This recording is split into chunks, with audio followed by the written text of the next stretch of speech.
alistarse, vamos a continuar con la agenda de contextos. La voz de los protagonistas. Contacto telefónico.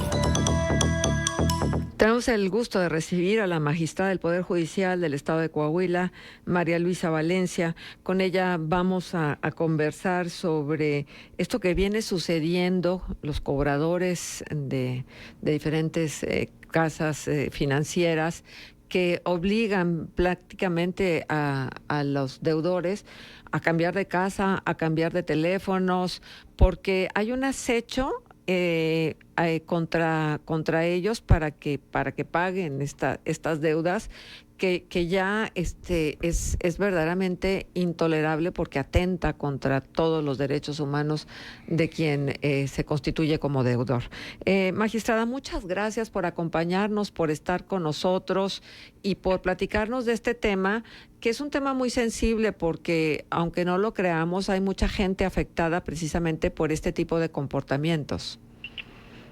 Buenos días, Berta. Muchas gracias por la invitación. Agradezco la invitación y pues sí, es un tema relevante, muy actual, lo que están sufriendo muchos de los ciudadanos coahuilenses, ¿sí? Y pues también es importante señalar que Coahuila es la primera entidad federativa que contiene el acecho, pero además con esta agravante, es decir, la que cometen cuando se hace por un cobro ya sea existente o inexistente. Uh-huh. Es la única entidad en la República que tiene esta figura delictiva. Claro. Bueno, y es que los tiempos que corren son tiempos difíciles y la gente luego acude a este tipo de financieras, los montadeudas famosos, que aparentemente no investigan los buros de crédito, etcétera, y entonces van ofreciendo este tipo de préstamos con intereses muy, muy altos, y entonces a la gente en un principio se les hace fácil, pero luego se atoran horrible y empiezan los intereses a correr y llega un momento en que son insolventes. Yo no digo que no haya un contrato de por medio donde se responsabilicen y se les obligue a cubrir la deuda, pero estas cosas que luego vemos en las redes sociales, inclusive, donde les pegan carteles en sus casas, en sus coches, los andan persiguiendo, les dicen de cosas, en las redes sociales mismas los están pues toda la vida presionando para que paguen. ¿Hasta dónde es correcto el exigir el pago de una deuda y dónde empieza el acecho, magistrada?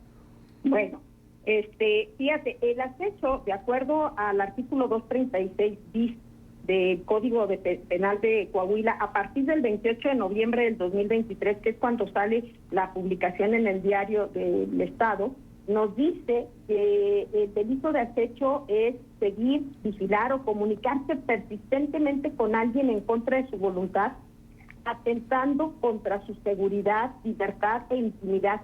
Es decir, que es un patrón de conducta repetitiva y persistente. ¿Qué quiere decir? ¿En qué momento empieza el acecho? Bueno, cuando se dan este tipo de comunicaciones indeseadas, ¿sí?, o no deseadas, para tratar de cobrar una deuda que puede ser existente o, como lo referimos, o puede ser inexistente. Entonces, cuando se hace este tipo de conductas que tú bien acertadamente has señalado, en el sentido de estarla amenazando con hacer publicaciones fuera de su casa, o incluso ahora las redes sociales, pues es un medio que se presta mucho para este tipo de persecuciones que se hace contra los deudores, que les prestan a través de su WhatsApp, y después sacan información, sacan su fotografía y empiezan a publicar las fotografías, se las empiezan a mandar a contactos o utilizan determinadas plataformas para estarlas señalando como deudoras, como que les deben, a tal grado que empieza esta persecución o esta insistencia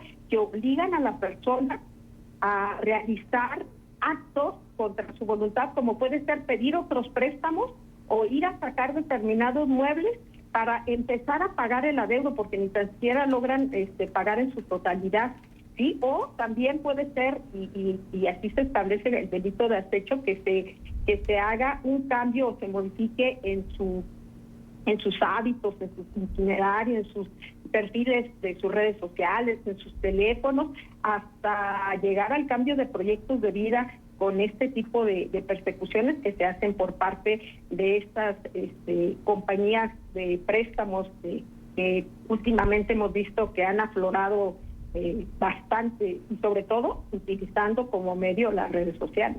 Exacto. Sí. Magistrada, buenos días. Saluda a Manuel Cerrato.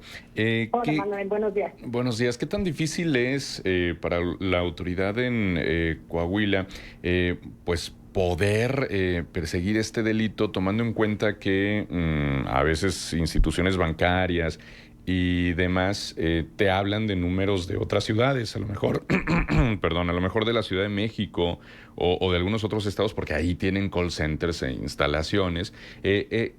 ¿La persecución de este delito es independientemente de dónde se estén realizando las llamadas?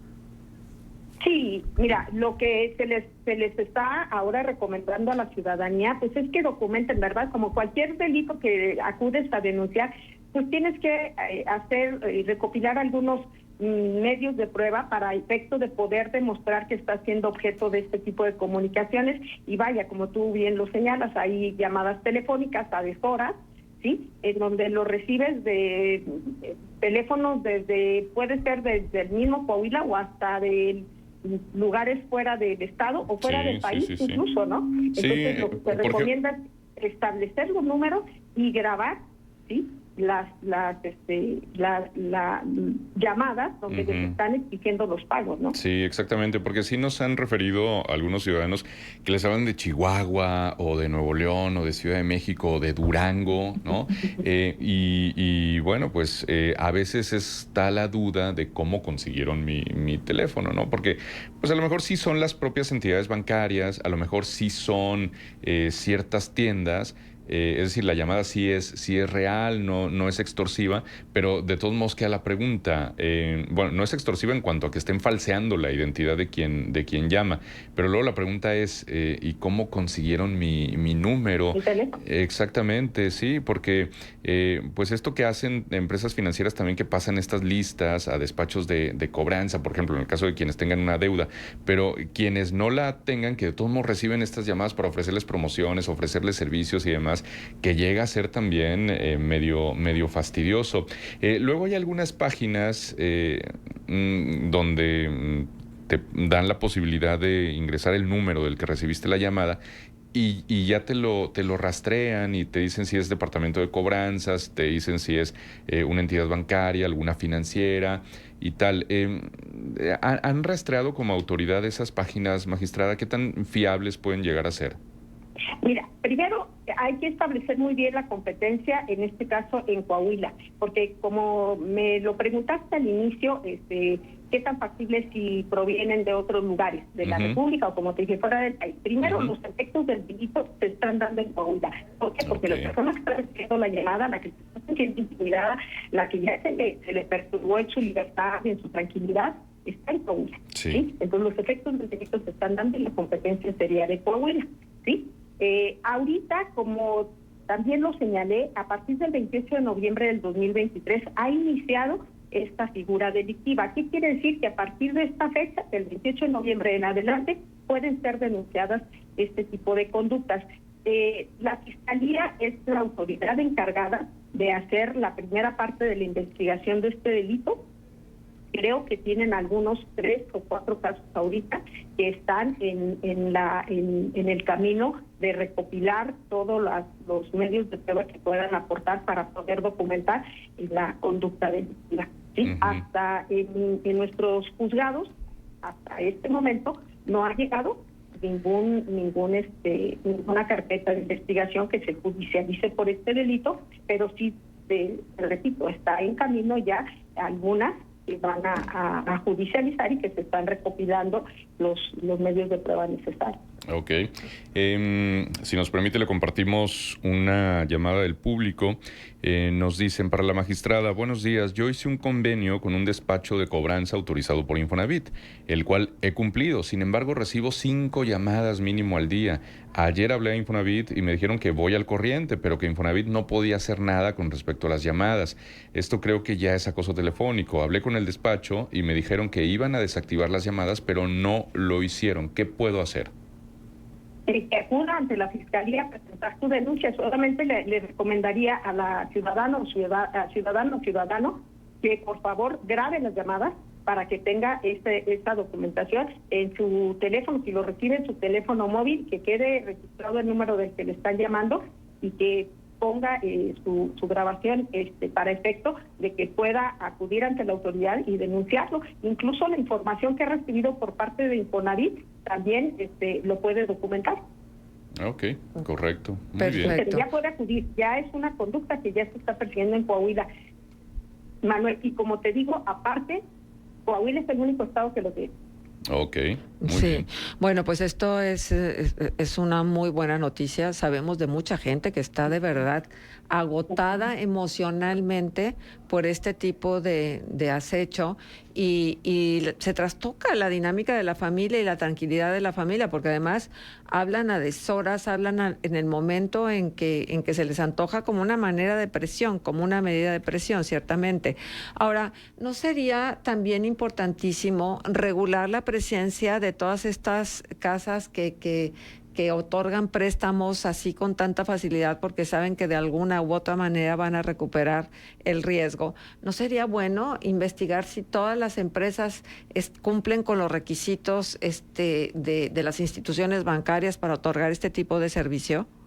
Definitivamente deben de estar regulados por la autoridad correspondiente para establecer incluso los parámetros de interés que se puedan cobrar, como son las instituciones bancarias, ¿sí?, que tienen regulado el límite de interés que pueden cobrar mensual o anualmente, ¿sí? Y también aquí la autoridad correspondiente debe estar regulando este tipo de casas, que pues ahorita estamos viendo incluso no solamente son casas ahora sí que nacionales, sino hasta de personas extranjeras que han venido a nuestro país a abrir este tipo o a realizar este tipo de actividades, ¿no?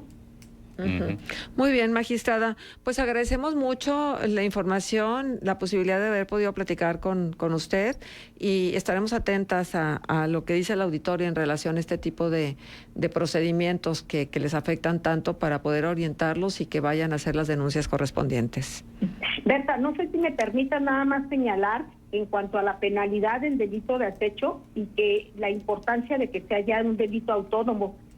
La penalidad con el delito de acecho por cobros inexistentes es de 9 meses a 3 años, pero esta penalidad puede aumentar por concurso de delitos. Vamos a pensar en los delitos de usura, donde hay algunas personas o casas de préstamos y todo este tipo de negocios que prestan con un interés, como lo hemos platicado, no regulado, ¿sí?, y que también incurren en este delito, puede concursar con el delito de acecho y puede llegar a tener una penalidad mucho mayor a esta que estoy refiriendo. Muy bien, pues importantísima la información. Magistrada, le agradecemos muchísimo. No tiene nada que agradecer, estoy a sus órdenes y muchas gracias de nueva cuenta por la invitación. Gracias. Hasta pronto. Es la magistrada María Luisa Valencia, magistrada del Poder Judicial de Coahuila. Es que no